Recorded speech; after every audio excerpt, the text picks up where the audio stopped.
This is Genesis chapter 11.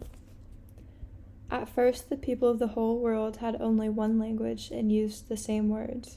As they wandered about in the east, they came to a plain in Babylonia and settled there. They said to one another, "Come on, let's make bricks and bake them hard." So they had bricks to build with and tar to hold them together.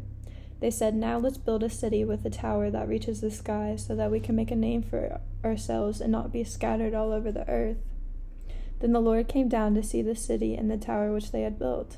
And he said, "Now then, these are all one people, and they speak one language. This is just the beginning of what they are going to do. Soon they will be able to do anything they want. Let us go down and mix up their language so that they will not understand each other." So the Lord scattered them all over the earth, and they stopped building the city. The city was called Babylon, because the Lord mixed up the language of all the people, and from there he scattered them all over the earth. These are the descendants of Shem. 2 years after the flood, when Shem was 100 years old, he had a son, Arpachshad. After that, he lived another 500 years and had other children.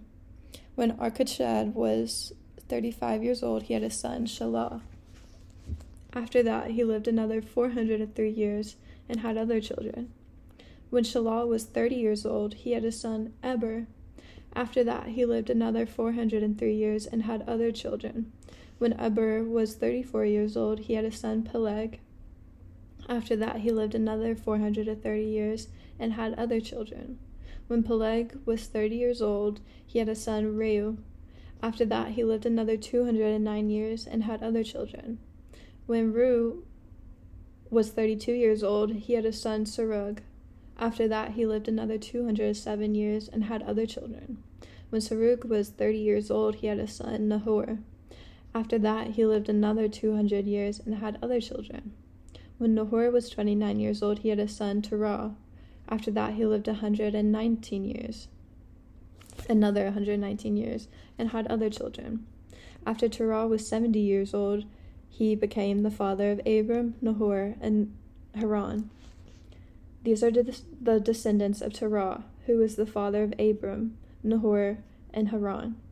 Haran was the father of Lot, and Haran died in his hometown of Ur in Babylonia, when his father was still living. Abram married Sarai, and Nahor married Milcah, the daughter of Haran, who was also the father of Iscah. Sarai was not able to have children. Terah took his son Abram, his grandson Lot, who was the son of Haran, and his daughter-in-law Sarai, Abram's wife, and with them he left the city of Ur in Babylonia to go to the land of Canaan. They went as far as Haran and settled there. Terah died there at the age of 205. And that's chapter 11.